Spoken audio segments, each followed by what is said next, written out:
Alright guys, so we just did a video about confidence and building confidence where I talked about going to language meetups. And I just had a thought that maybe I should teach you guys some lines that you could use to introduce yourself or to say goodbye, and maybe also lines that you can use to buy a beer or buy some food. Because if you go to a language meetup, quite often they're in pubs or in restaurants, establishments where you will have the chance to buy food, and they tend to be free because the restaurant or the pub wants as many people to come in and then obviously buy drinks, beverages and food. Alright, so let's just walk through the process. The first thing is that you're obviously going to look up online where this place is. So you might just type in meetup, language meetup, English language meetup, foreign language meetup into Google and find a local event that you can go to. Tap that into your GPS, use public transport, drive in, walk in, get there, and then the first thing you're going to do is walk inside. There you go. How complicated is that? There's usually someone at the door who's going to greet you. So the first thing that you can say, especially obviously in Australia, is "G'day, my name is." "G'day, my name's Pete." "G'day, I'm Pete." Okay, so you can say "My name's Pete," or you can say "I'm Pete." They might say their name. They might say, "G'day, Pete, how's it going?" "G'day, Pete, how are you?" "G'day, Pete, how's it going?" "G'day, Pete, how are you?" "Good, I'm good. How are you going? How's your day been?" There's another one. There's another good one for you. The first line that I usually use after I introduce myself or say hello to someone, especially someone I don't know, although I would use it with people I know as well, is "How's your day been?" Okay, so if I break that down, how has your day been? How has your day been? I would never say it like that though. I would never have it completely deconstructed word for word. How has your day been? Instead, I would say how's your, or your, how's your day? How's your day been? Notice there that been sounds now like bin, right? Somewhere you put the trash in the bin. How's your day been? How's your day been? And it can be that you are looking for a response, a detailed response of, "Oh, my day has been really good. I did this, I went there, I saw this person, I ate this, I drank this." Or it can just be also a synonym for "how are you?" Effectively, "How's your day been? How are you?" "Good. My day's been good. And you?" So that's a really, really good one that you can use if you want to sound a lot more natural, a lot more like a native speaker. "G'day, my name's Pete. G'day, I'm Pete. How's your day been? How's your day been?" Okay, so say that after me. How's your day been? Notice too, how's, it's a Z sound. How's your day been? And your isn't pronounced as your, it's just a y.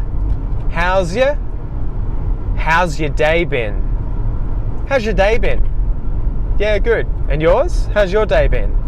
You can say some of those words, you can stretch them out if you want, but the complete contraction there would be, how's your day been? Almost sounds like one word. How's your day been? Yeah, it's been good, thanks. All right, so you've said that. Quite often at these language meetups, they will give you stickers for the languages that you speak. So if you're from Singapore, they will give you the Singaporean flag, you'll put it at the top, and underneath you'll put the languages you're learning. You know, maybe the English flag, the French flag and the Spanish flag, right? If you're learning those three languages.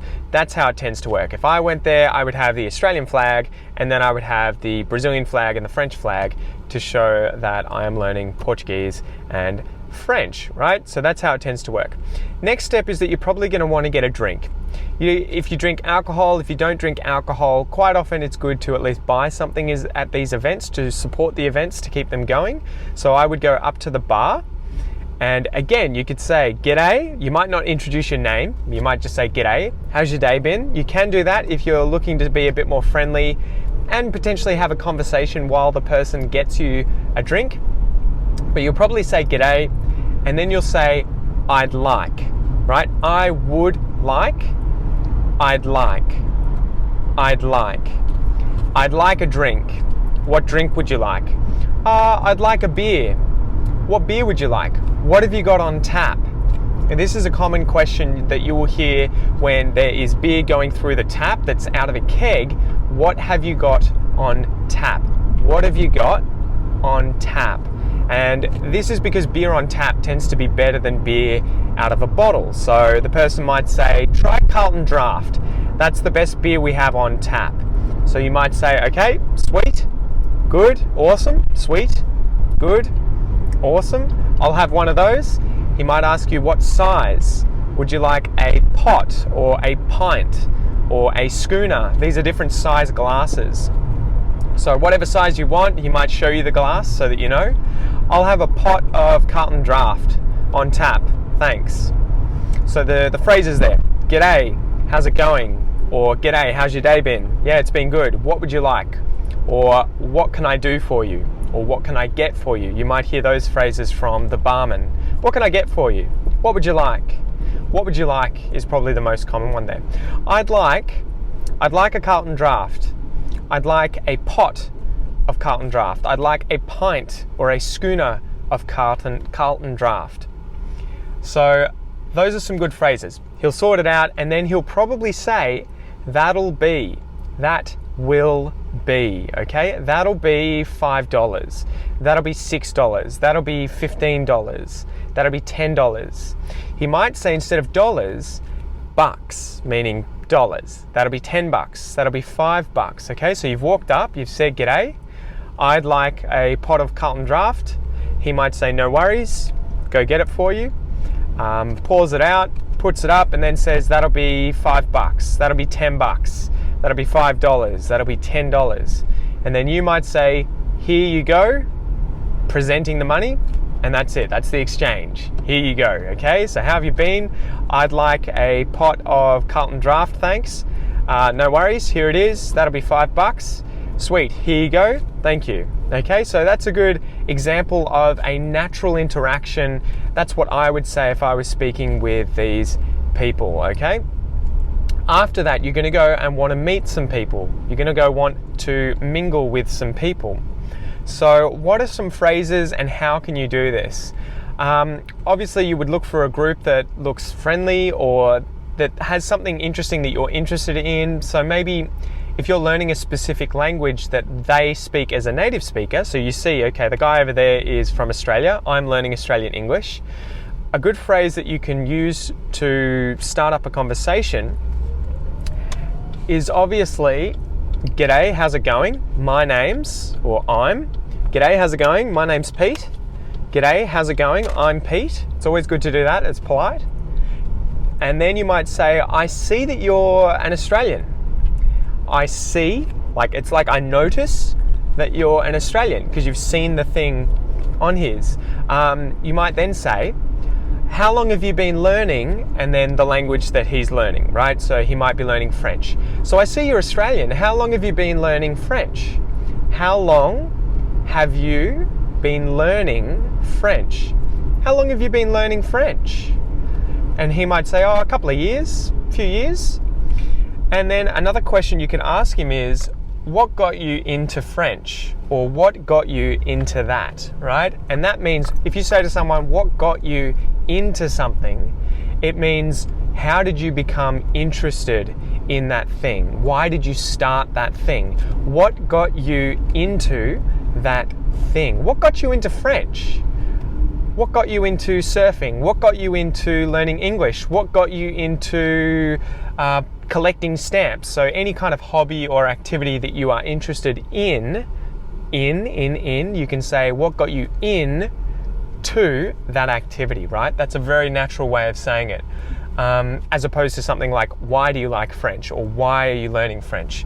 Though you can say that. You can say, why are you learning French? But that's a natural way of saying it. Sorry, I'm just going to turn the corner here at Torquay on the Esplanade. I think I'm going the right direction. All right, so you've walked up, you've said, g'day, my name's Pete. How's it going? I see that you're Australian. Or you might say, I see that you're learning French. What got you into French? And there you go. the conversation has started. So he might say, I once learnt it at school for a year and I've been learning it ever since. What about you? I see that you're learning English. What got you interested in English? Or he might say, how did you end up in Australia? That is another good phrase. How did you end up? And then somewhere. How did you end up in Australia? How did you end up in France? How did you end up here? And that is like, how did you get here? How did you arrive at this destination? But then you can also use it with an activity. How did you end up learning French? How did you end up doing that? How did you end up starting surfing? How did you end up doing something? That is a very, very good phrase to use as well that will sound incredibly natural when you use that with native speakers. How did you end up doing that? Or how did you end up here? Okay, so that's probably it, guys, for this video. Those are some really good phrases that I hope will help you sound a lot more natural when speaking English. You know, that's the aim here. I want you to sound a lot more like a native speaker. I am sure if you understand everything I speak, everything that I say right now, you have an incredibly high level in English, because I'm not dumbing it down, I'm not speaking slowly. So definitely be proud of where you're at, but I know that a lot of people want to sound a lot more natural, and quite often what you've been taught isn't necessarily the most natural way of saying something. Anyway, that's enough for this video, guys. I hope it helps a lot. Go over it a few times, and if you have any questions, go down into the comments section and just ask away. Give me some examples of some other sentences that you've heard as well. And don't forget, if you're trying to improve your English, sign up to the Aussie English Podcast at theaussieenglishpodcast.com, guys. It is an English learning podcast that I run with multiple episodes per week. I know it's going to help you. I know you'll enjoy it, and I'll chat to you soon. See you guys. Jesus, there are a lot of people at Torquay. I don't know if you guys can see this. Probably not. There are like no parking spots anywhere. Damn, I just missed it. So close. So close.